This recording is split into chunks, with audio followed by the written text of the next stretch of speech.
ಅಪ್ಪು 50 ವರ್ಷ. ಅಪ್ಪ ಅಪ್ಪ ಚೆನ್ನಾಗಿದೆಯಾ ಮಗನೇ? ಹಾಂ, ನೀನು ಮಗು ಅಂದ್ಕೊಂಡಿದ್ದೀನಿ ನಾನು. ಭೂಮಿಗೆ ಬಂದ ಭಗವಂತ.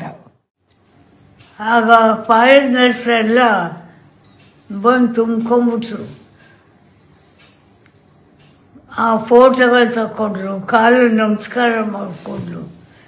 ಬಂದ್ಮೇಲೆ ಅವನಲ್ಲಪ್ಪ ಯಾರಿದ್ದಾರಪ್ಪ ಈ ಸೇವೆ ಎಲ್ಲ ಗಾಡ್ ಗಾಡ್ ಅಂದ್ಕೊಂಡು ನಮಸ್ಕಾರ ಮಾಡಲಿ ಅವನಿಗೆ.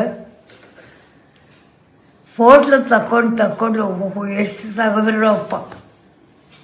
ಶೂಟಿಂಗೇ ಮಾಡಲಿಲ್ಲ ಅವತ್ತು. ಅವ್ನ ಫೋಟೋ ಒಂದ್ಸಲ ಬಂದು ನೋಡ್ಕೊಂಡು ಹೋಗು ಕಂದನಲ್ಲ, ನೀನು ನೋಡ್ಬಿಡ್ತೀನಿ. ಆ ಇಷ್ಟದಲ್ಲೇ ಇದೆಯಾ, ದೊಡ್ಡವನಾಗಿದೆ, ನೋಡ್ಬಿಡ್ತೀನಿ.